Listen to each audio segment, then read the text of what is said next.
think a lot of people are building that now, so I really appreciate it. Yeah, I think my experience is that what we're up to, what we're faced with, what we're confronted by, the opportunities we have right in front of us, really call for an inside-out approach. And I was struck, speaking a few years back, with my beloved permaculture teacher, Scott Pittman, whom I consider an elder. You know, he taught hundreds and hundreds and hundreds of people strategies and techniques of land stewardship called permaculture. And it was only in the last several years that he really came to the spiritual understanding. I remember him telling me, I was on the phone in my car and tears came to my eyes. He said, if we're going to get through what we're facing in the next several years, there has to be a spiritual component to this. And a lot of these strategies and techniques that came out of the 20th century are what we might call horizontal, dealing with human institutions, dealing with things like engineering and technology and technique. But what perhaps we're being invited to do a whole lot more of is what we might call the vertical, engaging more deeply with the cosmic as well as the earth-centric, telluric forces and energies that, Lord knows, our ancestors are likely all very connected to at certain points in time. In our modern culture, we've, by and large, become quite disconnected from these. And, you know, this harkens back to the old Hermetic philosophy, as above, so below. And the more we engage in those kinds of practices and humble what they, I think it not only brings greater meaning and dimensionality to our day-to-day lives, but probably also allows us to become more effective and impactful practitioners of stewardship and regeneration. And I'd love at some point in our conversation to chat just a bit about what that means in terms of the practical arts, working with soil and plants and the biodynamic framework, among others. Yeah, absolutely. I love the biodynamic approach, and I've spent some time reading in biodynamics and taking students to biodynamic farms. Very attracted to the approach as well as to permaculture. So I love to talk about those actions, those action approaches. I think you're really correct that we are looking for these more vertical approaches, these more heart-centered approaches, because 20th century environmental activism failed to convince people of the why, right? We didn't manage, I mean, I was not an environmental activist in the 20th century, I was still growing up, but people who were active then didn't manage to convince others of the why, the deep motivation. And I think that's what we are newly discovering and also reviving from the past. So tell us about your view of practices. You're welcome to talk about it. You know, I really appreciate that. And Helen, yeah, I mean, the why is very much the big question that underlies the book Why on Earth that I wrote. And in the intro, I talk about what the title means, what Why on Earth means. It's the letter Y, right? So you can go to our website, whyonearth.org, for example. And there are really three layers to this question of why. And one is it's speaking to our deeper sense of purpose and motivation. And clearly we have a lot of opportunities for our inner work to help harmonize things like our neurobiochemistry. And we're living in this remarkable time where the science is really converging with a lot of the spiritual and wisdom traditions from around the world and from different eras of time. And we are discovering more and more that this inner reality of our neurobiochemistry is so fundamental to our day-to-day being, and so fundamental to our efficacy in the world as parents, as community participants and leaders and so on. And so that fundamental question of why was one of the layers of meaning. The second was there's a play on words with Gen Y, the millennial generation, and my children who are now 22 and 18 years old, each are just kind of well, let's see, my daughter is a millennial, and my son's on the cusp, and I'm on the far cusp. I'm Gen X by just a few years.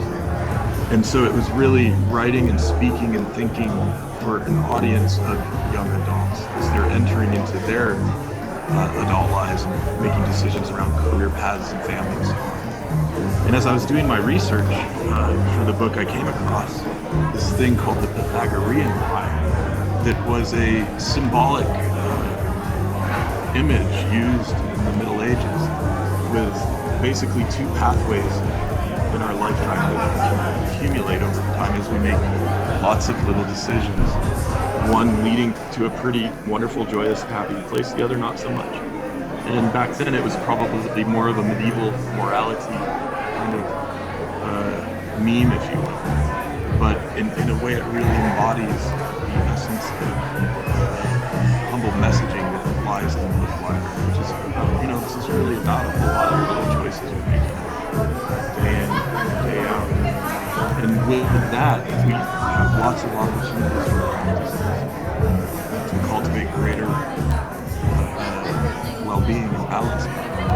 Little things often, for example, washing the dishes. And if we're so fortunate as to have running water that simply flows when we flip it, to have the awareness, consciousness, and historical perspective to that is and that even today, many of our brothers and sisters on the planet don't have it. And to be able to pause in that moment, no matter how busy we are, no matter how many emails we might think we need to return, pause in that moment and connect with that water, with gratitude and love, that water that flows through our bodies, that flows through all living creatures on this planet, animals and plants. And to develop a more humble and more sanctified relationship with God. We know in the spiritual traditions, water is referenced all the time. And it may be that that's not a metaphor. Properties of water, literally, are so extreme and such a gift that when we are interacting with that, it is an extraordinary opportunity. And it's similar in our engagement in physical interactions. The wind, the flame, or perhaps lighting the candle, meditation. So as we work more closely with those simple elements in our day-to-day lives, there's something called magic that can occur. And my sense is that as more and more of us engage in that, it will help transform our culture in a rapid, tremendous way. And our individual well-being, right? I'm really in harmony with your reference to that because one of the interests of my work is helping people to see that you don't try to contribute to well-being for the natural world as a purely altruistic act that doesn't have benefit for yourself. It has every benefit for yourself. And you mentioned gratitude for water, and you were talking about neurobiology. We know now that emotions such as gratitude flood our body with beneficial chemistry that is literally conducive to our physical well-being as well as emotional well-being. So I agree with you. I think we need to be talking up every angle of this human-earth interrelationship such that well-being for one is well-being for the other. And everyone benefits when life is thriving. Everyone suffers when life is not being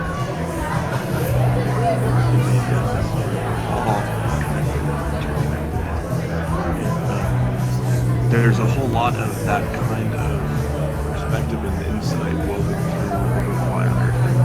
I want to share with your audience a special code so that if anyone wants to check out the ebook or the audio, you can do that with a 33% discount.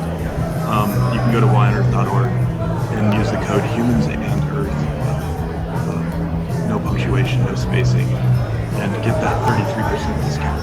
And when we came up with the subtitle of the book, which is Get Smarter, Feel Better, Heal the Planet, you'll notice two of those three things are very much about what's in it for me.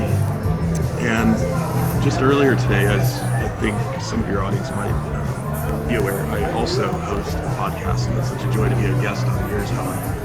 Just earlier today, I was interviewing Rennie Davis, the great activist, futurist, philosopher. And he was sharing some research that has been done around literally sitting with the feeling of gratitude that increases a sustained production. One goal of EcoCity is to remove dependency on fiat currency should increase.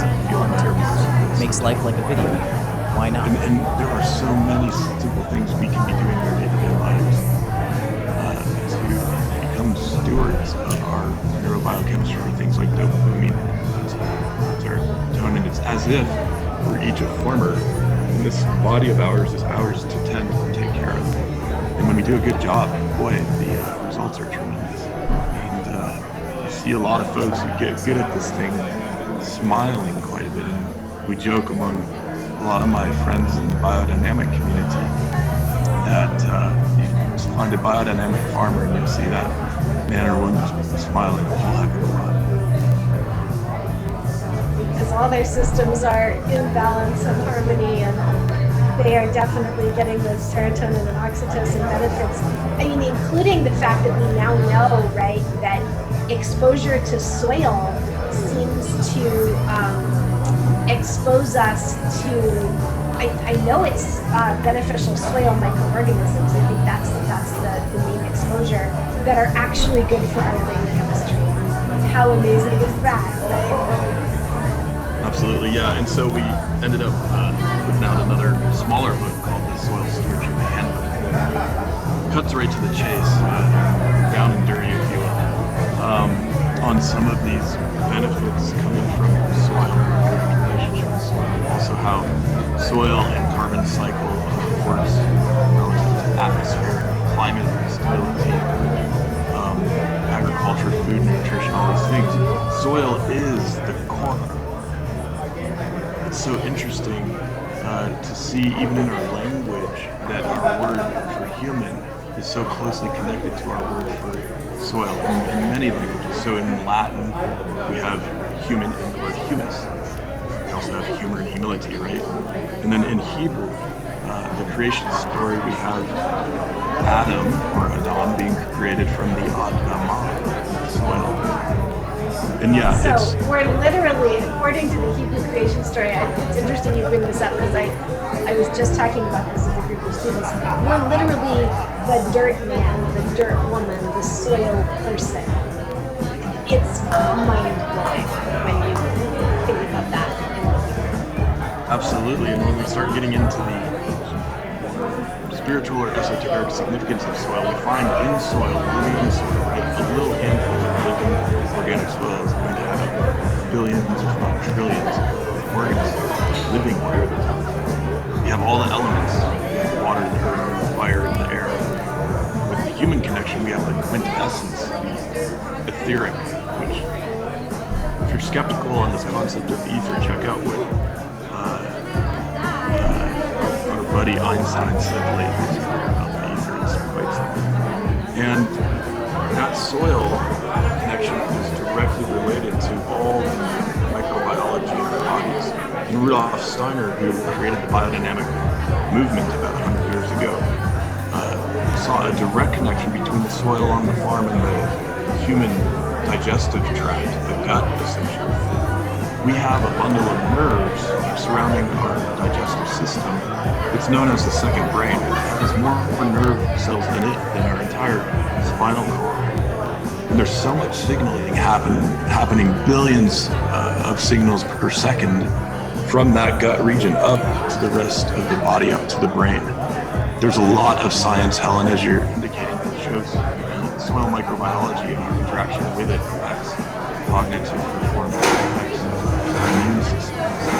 And so when we say get smarter, feel better, it's not a joke, it's not a metaphor, it's and the soil is absolutely central to all of this. And it turns out it's with soil and the regeneration of soil that we get to help heal our communities, our ecosystems, and stabilize our climate. quick fact I want to share that's also in the Soil Stewardship Handbook, which, by the way, that same code will give you a 33% discount on the ebook version of Soil Stewardship Handbook. A 10% increase in soil carbon worldwide is equivalent to sequestering out of the atmosphere all of the fossil carbon we've released since the beginning of the Industrial Revolution.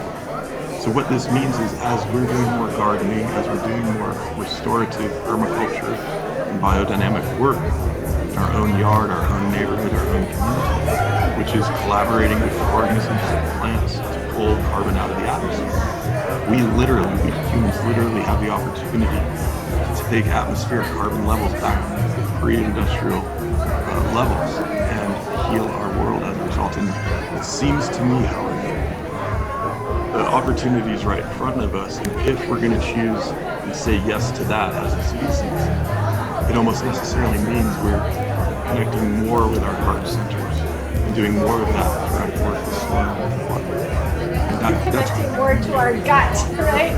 more to our gut. It gives me so much hope and joy knowing more and more folks are choosing that. And we have, through our nonprofit organization, the Wilderness Community, a growing network of ambassadors around the country who are helping share this and activate this further in the community. So if any of your audience wants to engage on that front as well, we'd love to chat about that. Superb. I think it's really fantastic that you're doing that. If we can continue spreading this mass of scientific conclusions that are showing again and again and again in the last several years that, as we said, we can literally turn around climate change with regenerative soil care. If we can spread that message, I think the effect of hopefulness and optimism and engagement could really be huge, particularly because it's not a very complex reality or argument. People can easily realize regenerative soil care is also human health care in terms of the nutrition content of our foods and reducing our exposure to agricultural chemicals and giving farm workers, agricultural workers, actually a healthy, personally regenerative work environment instead of a toxic one. It is literally amazing to me how many problems we can solve through regenerative soil care. So it's something I talk about a lot. I actually teach a class about it, and I am thrilled that that's Oh, beautiful. I didn't realize you taught a class on that. We'll have to talk more about that. Yeah. So tell us, what do you recommend that sort of regular people do on a regular basis?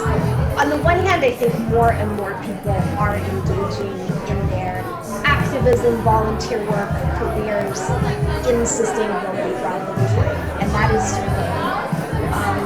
Some people aren't necessarily called to make a big personal commitment through their work or their volunteer hours, but they want to do things through their lifestyle. So what do you tell people who are kind of wondering, what should I do? Should I get an electric car or solar panels or have a garden or meditate every day? Where do I begin? I would say yes to all that and change the ors to ands. Those are all things we can be doing. And in the book, I do put a lot of effort and energy into walking through a whole bunch of opportunities that we have in our day-to-day lives. A few that come to mind right now include the power we have through our consumer demand to purchase the products that are being created, generated, made in mindful ways with a focus on health and well-being.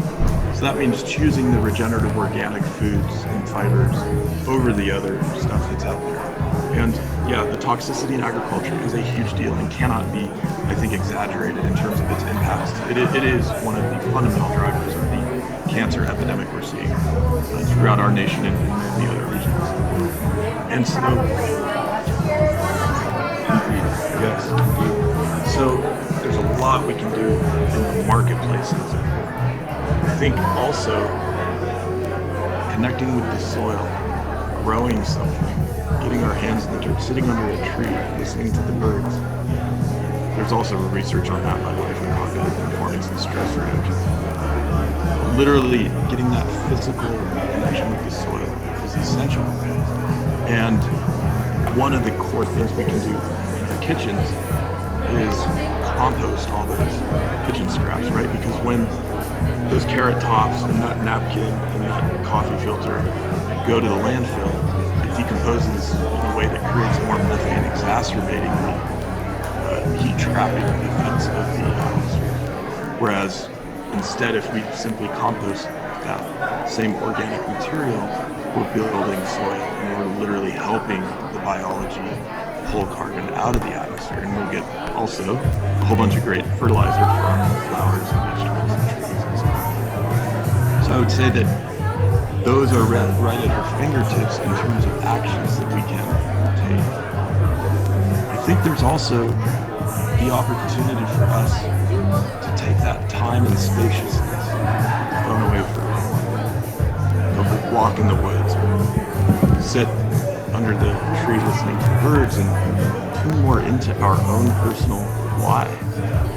And whether it's big or small, whatever we're called to do that can be in service to this regenerative impulse that is emergent out of us. To the extent we say yes to that, we'll probably also say yes to a very wonderful quality and a much deeper sense of meaning and purpose, which it seems is research. So that's kind of in a nutshell how I would respond spontaneously. I think that's really helpful. I'm in agreement with you about, well, composting for sure, because that's like magic, but with looking for the personal why. It may be that you want to contribute to your particular community and there are food security, food justice needs, and so then that's a pathway for whatever it is. You may be really intrigued by renewable energy or cars that are not completely fossil fuel powered or not at all. So I think that, again, maybe working with children or the elderly or birds, conservation, there are literally thousands of options. And finding that personal through line of connections and meaning and reasons is really and not everybody finds it right away, but to explore and look for that is really Yes. I would also add to this our friends and partners over at 1% for the Planet recently launched a mechanism for us as individuals to get involved with what they're doing, which is essentially taking 1% of what we earn and giving it to environmental organizations that are doing this kind of regenerative community mobilization work. So that's another mechanism, another way we can engage and get involved and help support this incredible movement that's coming alive all around the world.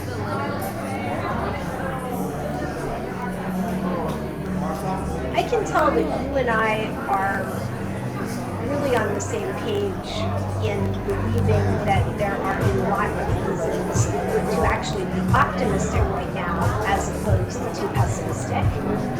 And yet I do encounter people all the time